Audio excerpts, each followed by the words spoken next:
તો ચાલો આજે એકદમ સહેલી રીતે સુરતી ગ્રીન ઊંધિયું બનાવીએ। 4 થી 5 મેમ્બરને આરામથી થઈ જાય તેટલું આ ઊંધિયું તેલ અને મસાલાના પરફેક્ટ માપ સાથે આજે આપણે કુકરમાં બનાવીશું, છતાં પણ નહીં કાચું રહે કે નહીં નીચે દાજી જાય। અહીંયા મેં જે માપ આપેલું છે તેનાથી સરખું ખાવાવાળા જો 4 થી 5 મેમ્બર હશે તો આરામથી ઊંધિયું થઈ જશે, અને જો થોડું ઓછું ખાતા હશે તો 6 થી 7 જણને પણ થઈ જાય। જમવામાં જો ફૂલ ડીશ બનાવતા હોય તો એક મોટું મેમ્બર એપ્રોક્સ 250 થી 300 ગ્રામ જેટલું ઊંધિયું ખાઈ શકે। આ માપ મેં કેટરિંગવાળા ભાઈ પાસેથી જાણેલું છે। હવે બતાવેલા માપ પ્રમાણે મેં અહીંયા પાપડી અને દાણાને થોડીવાર માટે ગરમ પાણીમાં પલાળીને લીધા છે, કેમ કે પાપડી 3 થી 4 દિવસથી ફ્રીઝમાં પડી હતી, પણ બને ત્યાં સુધી ફ્રેશ પાપડીનો જ ઉપયોગ કરવાનો, જેથી ઊંધિયાનું રિઝલ્ટ વધારે સરસ મળે। તો સૌથી પહેલાં ઊંધિયા માટે મસાલો તૈયાર કરી લઈએ।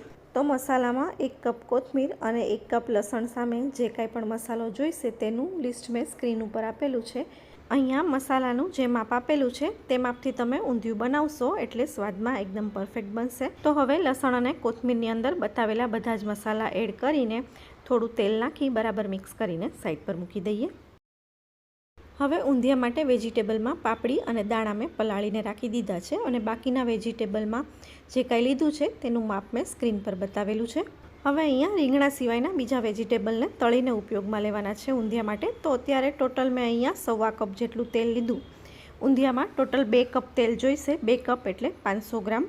હવે મેં અહીંયા તળેલા કંદ, બટેકા અને શક્કરિયાને જે કુકરમાં ઊંધિયું બનાવવું છે તે જ કુકરમાં ડાયરેક્ટ લઈ લીધા છે, અને પછી સાથે એડ કરી દઈએ પલાળીને નિતારેલા પાપડી, તુવેરના દાણા અને વટાણાને, અને પછી ઉપર મૂકી દેવાના છે ભરેલા રીંગણા। આપણે જે મસાલો બનાવીને રાખેલો હતો તેનાથી મેં આ રીંગણા વચ્ચેથી કટ કરીને ભરી દીધા છે। હવે તેલનું માપ એકદમ પરફેક્ટ રહે એટલા માટે જે તેલમાં વેજીટેબલ તળ્યા તેમાંથી જ 1/4 કપ જેટલું તેલ થોડી હળદર અને મીઠું નાખીને એકદમ બરાબર મિક્સ કરી લીધા પછી હવે એડ કરવાનું છે ગરમ પાણી। તો મેં અહીંયા ટોટલ 1 કપ ગરમ પાણી લીધું છે।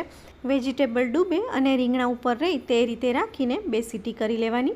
હવે શાકભાજી ચડે છે ત્યાં સુધીમાં આપણે ઊંધિયામાં નાખવાની મૂઠડી તૈયાર કરી લઈએ। તો મેં અહીંયા બતાવેલા બધા જ મસાલાને અડધો કપ કોથમીર અને અડધો કપ મેથીની ભાજીમાં એડ કરી દીધા, સાથે આદુ મરચાંની પેસ્ટ, દહીં, લીંબુનો રસ, મોણ માટે તેલ નાખીને એડ કરી દીધા ખાવાના સોડા। ભાજીમાં બધા જ મસાલા એકદમ સરસ રીતે પહેલાં મિક્સ કરીને હવે એડ કરવાનો છે 1 કપ ઘઉંનો કરકરો લોટ અને 2 ટેબલસ્પૂન જેટલો ચણાનો ઝીણો લોટ। અહીંયા લોટ બાંધવામાં મેં બિલકુલ પાણીનો ઉપયોગ નથી કર્યો, જો જરૂર પડે તો થોડું પાણી લેવાનું, પણ જરૂર નહીં પડે, દહીં નાખેલું છે એટલે। અને પછી નાના નાના મુઠિયા વાળીને મેં આપણે જે તેલમાં બીજું વેજીટેબલ તળેલું હતું તે જ તેલમાં મૂઠડીને પણ તળી લીધી।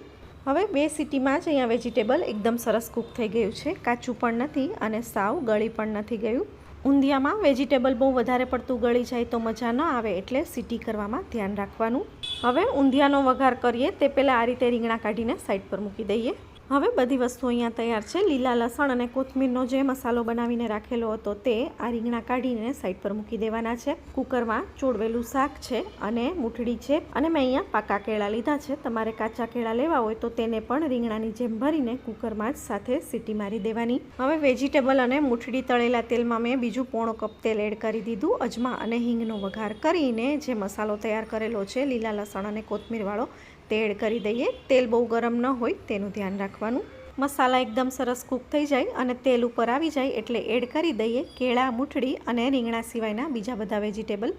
રીંગણા અત્યારે નાખશો તો ભાંગી જશે, ગળી જશે, તો પછી દેખાવ સરસ નહીં આવે ઊંધિયાનો, એટલે રીંગણા સૌથી છેલ્લે એડ કરવાના।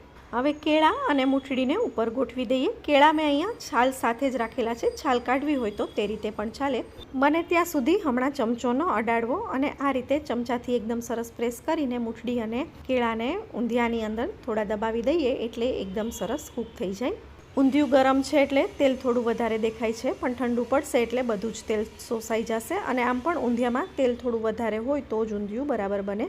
મેં અહીંયા ટોટલ 500 ગ્રામ જેટલા તેલનો ઉપયોગ કર્યો છે। વેજીટેબલ 1 કિલો જેવું હતું અને ઉપરથી 2 કેળા અને મૂઠડીનું વજન એ રીતે ગણો તો 1200 ગ્રામ જેટલા વજનની સામે મેં 500 ગ્રામ જેટલા તેલનો ઉપયોગ કર્યો છે। અડધું તેલ લીધું છે વેજીટેબલ કરતાં। ધીમા ગેસ પર 3 થી 4 મિનિટ ઢાંકીને ચડવા દીધા પછી હવે એડ કરી દેવાના છે રીંગણા જે કાઢીને સાઈડ પર રાખેલા હતા તે, અને ઉપરથી થોડી કોથમીર અને લીલું લસણ નાખીને ગાર્નિશ કરી દેવાનું। તો ઊંધિયું અહીંયા સર્વ કરવા માટે તૈયાર છે। કાઢી લઈએ ફટાફટ સર્વિંગ બાઉલમાં। તો કેવી લાગી આ સુરતી ગ્રીન ઊંધિયાની રેસીપી તે મને કમેન્ટમાં જણાવજો। અને જો રેસીપી ગમી હોય તો લાઇક શેર કરીને ચેનલને સબસ્ક્રાઈબ કરવાનું ભૂલતા નહીં. તો ફરી મળીશું એક નવી રેસીપી સાથે. ત્યાં સુધી આવજો.